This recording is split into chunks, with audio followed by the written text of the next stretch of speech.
लक्ष्मण से कहने लगे, बोले तुम कौन हो? अरे बोले महाराज हम पूछ रहे। बोले हम तो उसको ढूंढ रहे हैं जिसने धनुष तोड़ा है। तो बोले अरे बाबा बहुधनु ही तो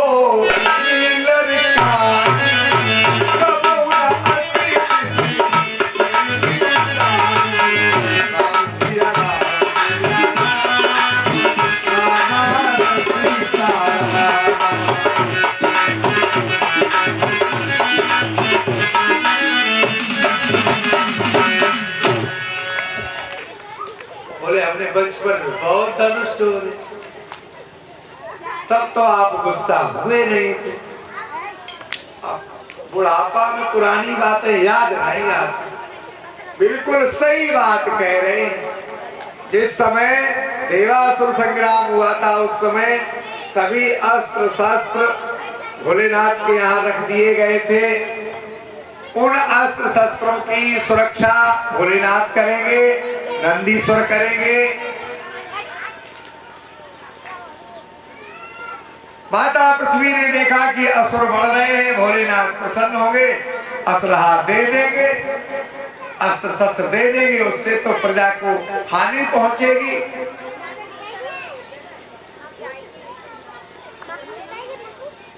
माता ने भूमि के भार को हल्का करने के लिए नारायण से निवेदन किया। नारायण ने कहा कि हे शेष, तुम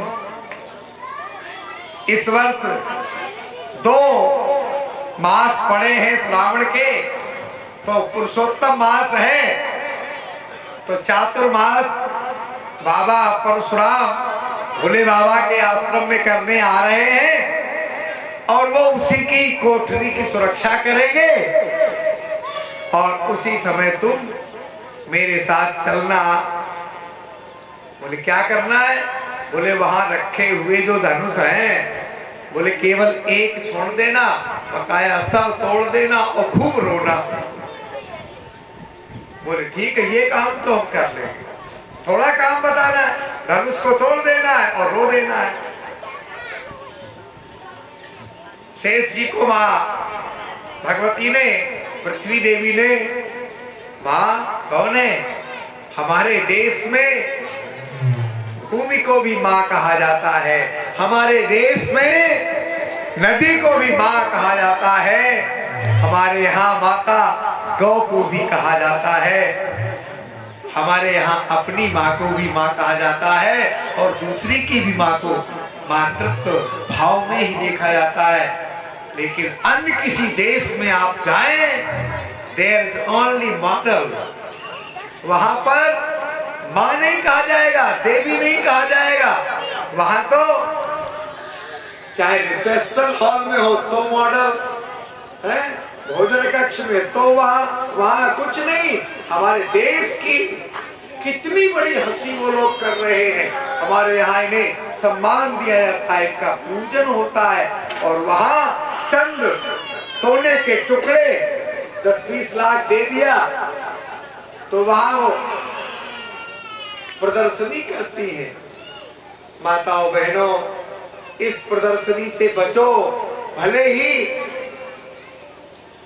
घर के आंगन में जैसे तुलसी है, ऐसे घर के आंगन में कोने में कहीं, खेत में कहीं भाई बच्चों से कहकर धनिया उगा लेना, उसका नमक मिला करके सूखी रोटी नहीं, नमक चटनी खा लेना।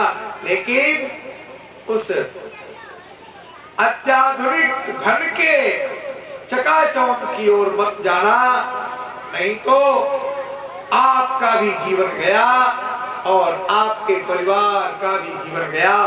जहां पर सच्चरित्र हुआ करते हैं वहां सत्या नाम की माता भगवती रहती हैं।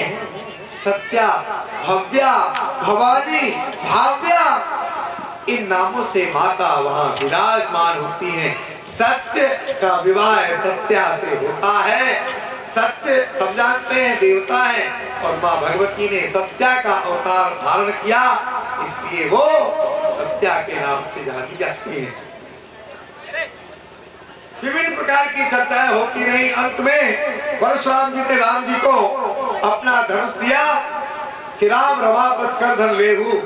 अरे राम, ये हमारे रमापत भगवान विष्णु का धनुष है, इस धनुष को लो।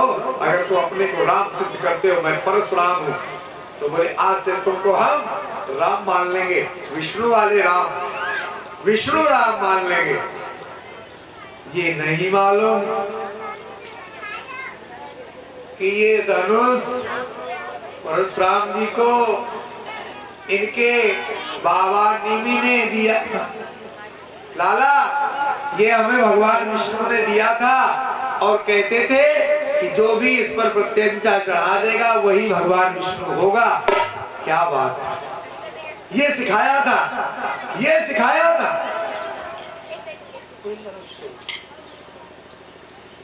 बोले धनुष तो ले लिया, भगवान ने उसकी प्रत्यंचा चढ़ाई, बोले बाण दे दो, बाण दिया, चढ़ाया। बोले अब परशुराम जी बताओ, मेरा लक्ष्य कभी असफल नहीं जाता, इसलिए सुनो, इस बाण के द्वारा मैं किस चीज को नष्ट करूं? तुम्हारे यश को नष्ट करूं या तुम्हारे राज्य में रहने का जो उपक्रम है उसे नष्ट करूं? कौन सा?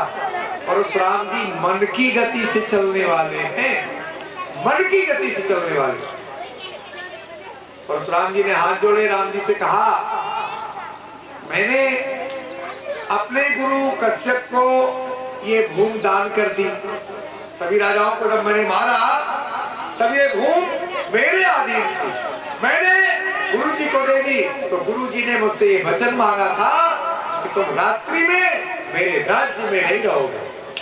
तो पूरी भूमि छोड़कर बोले पर्वत, उस समय पर्वत प्रखंड थे तो पृथ्वी पर ही, लेकिन वो पृथ्वी से मुक्त थे।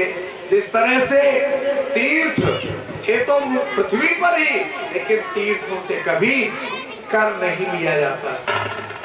तीर्थ उस राज्य की सीमा से, राज्यों के तो युद्ध होते थे, लेकिन कभी तीर्थों में जाकर के युद्ध नहीं होते थे। तीर्थ में युद्ध कभी नहीं हुए, राज्यों के तो युद्ध देखे गए, पर तीर्थों का युद्ध, तीर्थ में आकर के डेरा डंगर डाल के वहां झगड़ा करो, है? क्या आनंद मिल रहा है? ये क्या है? ये तनातनी बनी रहेगी, काहे है सना।